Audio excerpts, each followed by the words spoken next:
तो ये निफ्टी का डेली टाइम फ्रेम है और हम मार्केट को आज प्रीव्यू कर रहे हैं। एनालिसिस हम कल करेंगे कि मंडे क्या हो सकता है निफ्टी के अंदर में। फर्स्ट ऑफ ऑल अगर हम देखें तो आज के दिन होता है वापस से gap up open, but market जो है मैं बेरिश क्यों हूँ वो चीज मैं बताना चाहता हूँ। और आज साइडवेज ही रह गया मार्केट पूरा दिन।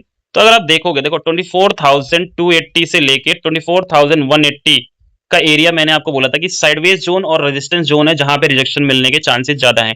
अगर आप ये फुल रेड कैंडल देखोगे डेली टाइम फ्रेम की, तो मार्केट इसके अंदर में ही है, इनसाइड ही है। तो ये कोई बुलिशनेस का साइन नहीं है, इसलिए मैं आज बुलिश था भी नहीं और कल भी नहीं था और 3 दिन पहले भी नहीं था। पहली चीज मैंने आपको बताया था कि कुछ दिन पहले कि मार्केट इस लेवल पे जब लास्ट एक्सपायरी थी ट्यूसडे को, तो मैंने आपको बोला था कि मार्केट जैसे ही मार्केट ने 24,280 के ऊपर सस्टेन किया था, तो उस दिन एक रेड कैंडल बनी थी गैप अप ओपनिंग बाद 380 के आसपास से। फिर भी मैंने उस दिन बोला था कि अब यहाँ से मार्केट 430 24,480 और 530 एंड 580 के एरिया से रिजेक्शन लेगा और मेन रिजेक्शन एरिया वही होगा, वहां से हम रिवर्सल देखेंगे। तो मार्केट एक्सपायरी के दिन 24,530 से ही रिजेक्शन लेता है, बिल्कुल डिक्टो पॉइंट से। बट वो मूव आता है 3 पीएम पर, जहां पे उसने कुछ खास प्रीमियम नहीं दिया, कोई दिक्कत नहीं है। फिर उसके बाद हमें वेडनेसडे को गैप डाउन मिलता है, थोड़ी देर कंसोलिडेशन होता है एंड मार्केट अच्छा खासा गिरता है। अगर आप 1 आवर टाइम फ्रेम पे आके देखोगे तो ये देखो, ये पहला 4 घंटा साइडवेज एंड देन ये 30 मिनट में, मतलब 1 घंटे की कैंडल है वैसे, लेकिन 30 मिनट में पूरी रेड कैंडल बन जाती है। उसके बाद मार्केट जो है लास्ट क्लोजिंग 3 पीएम पे ये सस्टेन हो जाता है साइडवेज, ऊपर जाता है रिट्रेसमेंट के लिए। एंड देन उसके बाद मैंने एक चीज बताई थी, कल भी ये चीज बताया था कि मार्केट को रिट्रेसमेंट करना पड़ेगा, जो कि वो ये एरिया है। तो मार्केट में बुलिशनेस क्यों है भाई, बुलिश क्यों होंगे जब स्ट्रक्चर ही नहीं है। तो मार्केट तो ऊपर गया नहीं, कॉल में प्रीमियम भी नहीं दिया, गैप अप में मिल गया जिसको मिल गया भैया, वो तुक्काबाजी है, ठीक है। हमारा पुट साइड का वो था बीटीएसटी, तो हमें लॉस हो गया। तो that's not the big thing, ठीक है। डेटा में सेलर है, अपर लेवल चार्ट में सेलर है, क्योंकि यहाँ मैनी टाइम्स इस एरिया पे रिजेक्शन मिला है। तो वो एक तरीके से अगर आप देखोगे कि प्रॉपरली आपको रेजिस्टेंस की तरह ही एक्ट करेगा। तो आप यहाँ पे शॉर्ट ही मारने जाओगे, जब आपके लेवल के नीचे आएगा तो आप शॉर्ट मारोगे, यहाँ पे बाय थोड़ी करोगे। नॉर्मल सी बात है, एज अ ट्रेडर, अगर आप एक ट्रेडर हो प्रोफेशनली, तो आप दिमाग से यहीं से ट्रेड करोगे, ठीक है। तो हमने वही भी बनाया था, ठीक है, मार्केट है, चलता है। अब मार्केट आज के दिन में भैया हमने एक ट्रेड बनाया जो कि 15 मिनट की कैंडल पे मैं बताता हूँ। अब ये था, ठीक है, मार्केट यहाँ रिटेस्ट करता है, फिर बाउंस बैक लेता है, बट 24,230 के ऊपर सस्टेन नहीं करता एंड फिर से रिजेक्शन लेता है, जो कि ब्रेक करता है 24,180 को।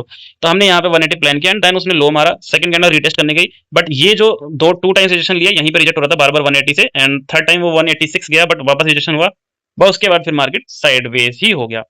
यहाँ पे अगर कोई कहता भैया मैं बाइंग करके मैंने पैसा बनाया है, तो भैया उससे बड़ा बेवकूफ कोई नहीं है झूठ बोलने वाला। देखो, गया, हाई गया, स्टॉप लॉस हंट, फिर से वापस निकला, हाई गया, स्टॉप लॉस हंट। तो यहाँ ट्रेड नहीं मिला है, प्रीमियम ईट हुआ है, प्रीमियम डेड करे गए हैं, साइडवेज हुआ है मार्केट, बस। ठीक है, अभी भी मैंने वही चीज बोली है कि 24,280 के ऊपर जब अपना क्लोज होगा तो हमारा व्यू बुलिश में चला जाएगा और हम फिर 24,530 और 580 का एरिया देखेंगे।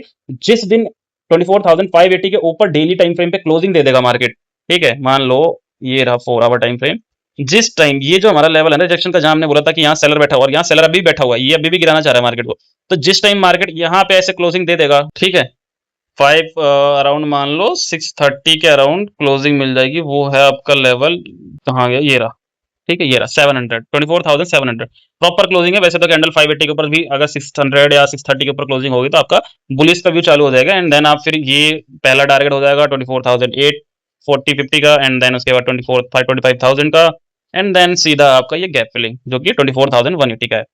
बट अभी हम जो एनालिसिस कर रहे हैं उसके बेस पे कि हमने आज हमारा इस वजह से ही बुलिश का व्यू नहीं है। पहली चीज अगर आप देखोगे ना, मैंने कल भी आपको समझाया था कि ये जो एरिया है, ठीक है, जब मार्केट 1 2 3 4, ठीक, 4 टाइम्स इसी के नीचे क्लोजिंग हुई है एंड रिजेक्शन भी बहुत बार मिला है, 3 टाइम्स गैप अप से मार्केट ऊपर गया था एंड जिस दिन ये गैप अप हुआ था उस टाइम रिजेक्शन मिला। फिर भी हमने यहाँ से सेल ऑफ की कहता हमने ट्रेड नहीं बनाई। मैंने बोला कि अब यहाँ पे सस्टेन हो गया क्योंकि ये अब एक मेजर सपोर्ट की तरह एक्ट करेगा और यहीं पे देखो मार्केट फ्लैट ओपन होता है, gap up, market straight forward ऊपर जाती है, स्ट्रेट फॉरवर्ड ऊपर करके 24,560 का हाई लगाता है मार्केट इस दिन, ठीक है। उसके बाद ये एक्सपायरी आ गई आपकी मंडे को। तो ये होता है चार्ट को समझना। मैं आपको जो भी सेटअप बताता हूँ या जो भी फ्री एनालिसिस शेयर करता हूँ वो टेक्निकली शेयर करता हूँ विद डेटा, ओआई डेटा भी शेयर करता हूँ विद बिग इंस्टीट्यूशंस डेटा, इन सब के साथ कनेक्ट करके देन मैं अपना जो चार्ट पे मैं समझता हूँ वो शेयर करता हूँ, ठीक है।